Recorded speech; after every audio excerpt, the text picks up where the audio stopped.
Hey, little Bebe. Dang, it's May the 6th,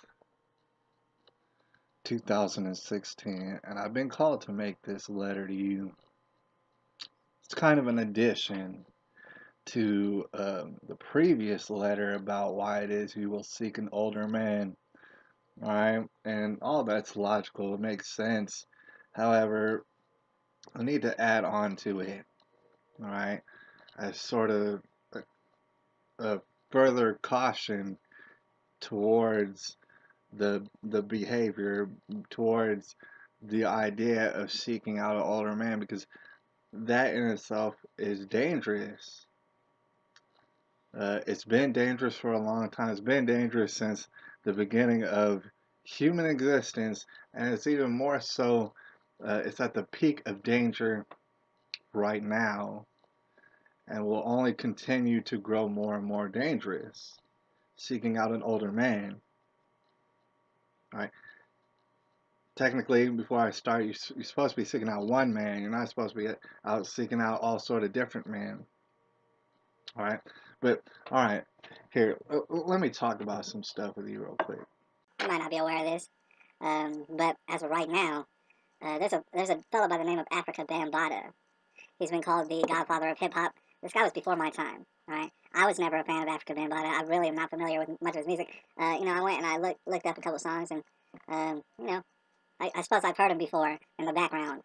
Right? But Africa Bambaataa allegedly, right now, is being looked into for having had sexual relations and interactions with underage minor boys back in his heyday or whatever. And probably it's still going on. If it was going on then, it's going on now. Allegedly. Which struck me as kind of a big deal. I started looking into it. There's a fellow by the name of Star who's on Hot 97, which I believe is in New York City. This fellow named Star, he hosts a radio show called The Star Chamber.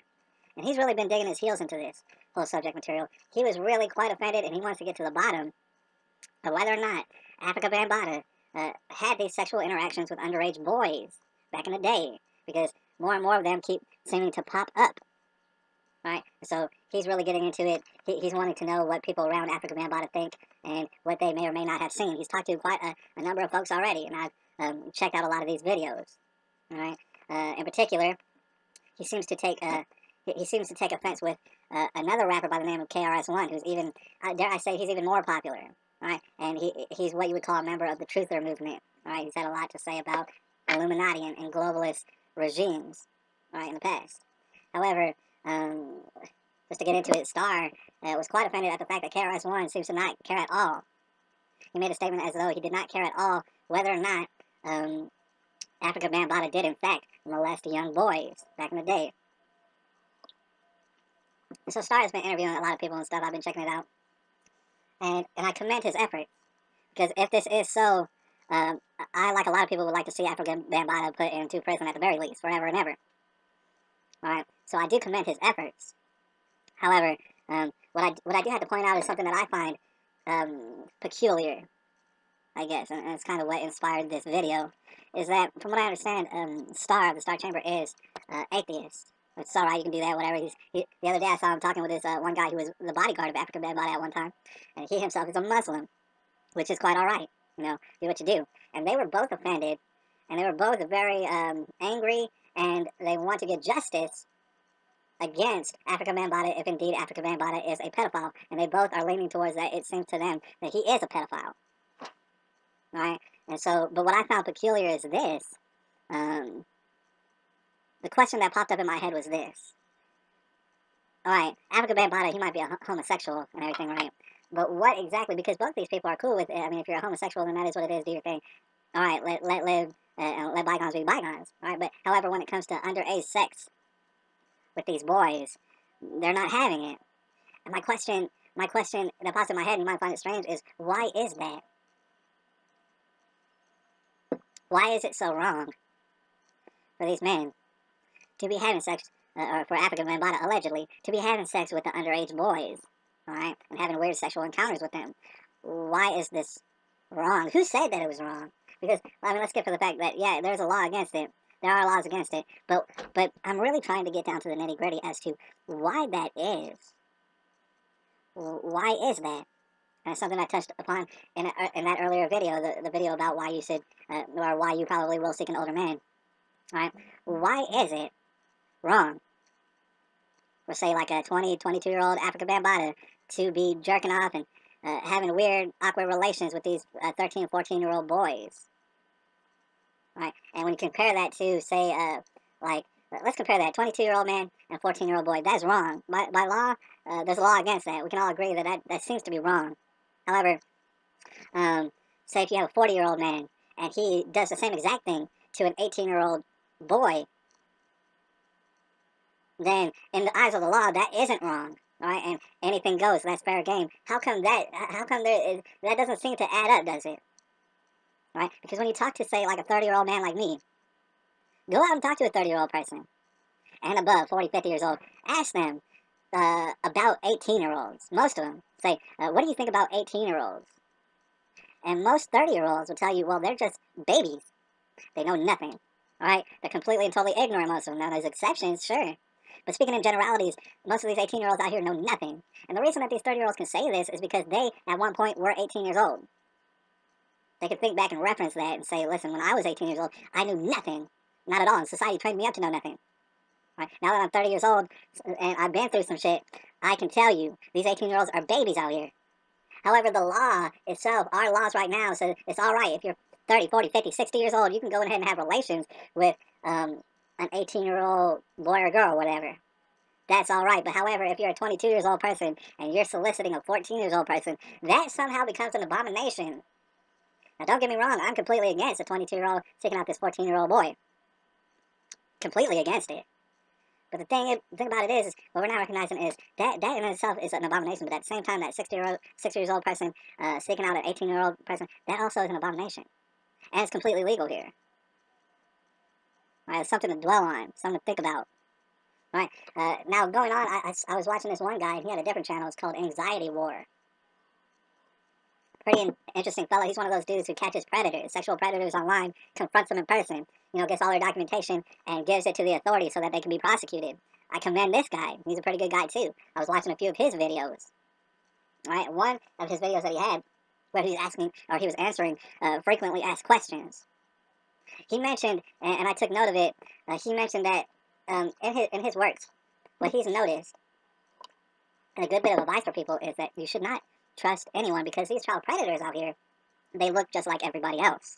And they'll have jobs, very normal jobs, just like everybody else. So his advice was, don't trust anybody.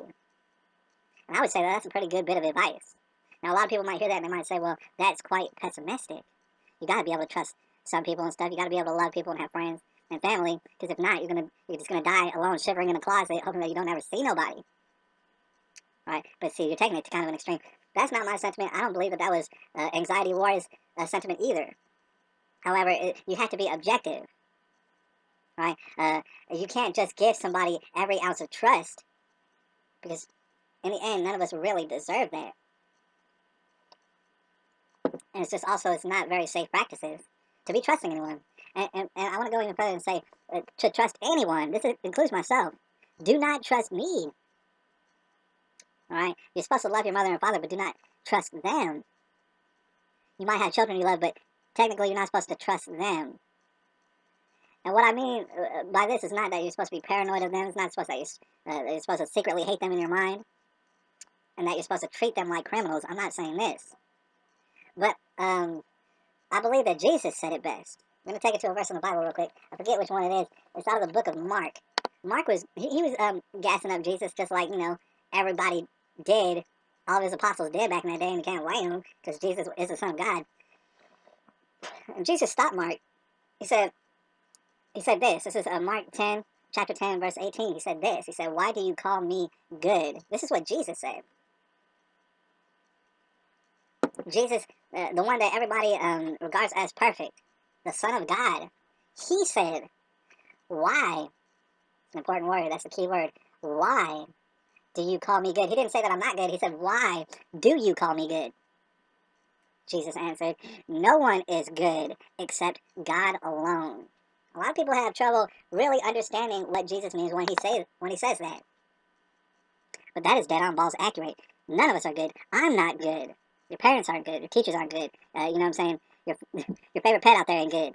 Nobody is good. And yet again, you might say, well, that sounds very pessimistic to say that nobody is good, but it actually makes sense.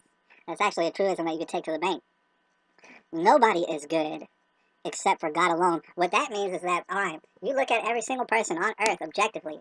Talking about your idols and your heroes out there and your favorite celebrities and your grandpa and your grandma. All of them, every last one of them, are garbage, filth, disgusting, heinous. All right? It's a hard pill to swallow, but they are.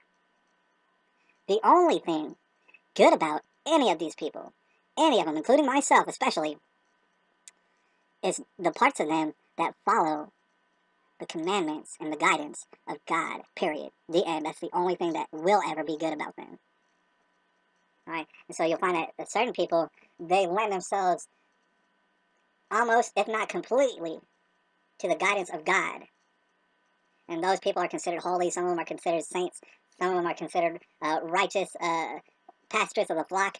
Alright? People to be followed and admired. This is true. But nothing about them is good, except for the fact that they follow God. Period. The end.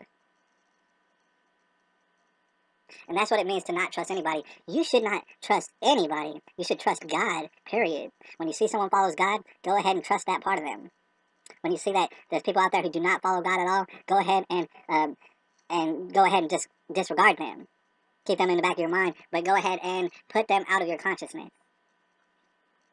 Because they are filthy. They're filthy, rotten creatures. Alright? So, with that being said, you might look for an older man. That's a treacherous thing to do nowadays, especially. It's always been a treacherous thing to do. However, do not ever, ever, ever, ever, ever, hear my words, don't ever, ever, ever trust an older man. Look at him and say, oh, well, I want to put my, you know what I'm saying, all my faith in him. Instead, put your trust in God, and God alone. And when you find a man who follows God more than any other man that you've seen, then you know that you found the right man.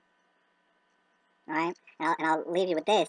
There's another verse in the Bible talking about, and this is speaking to those older men, or men in general, that when you see a younger female, you know what I'm saying? There's a lot of guys out there, older guys looking for these young females lustfully. It says that when you see a younger female, you should treat her as your sister.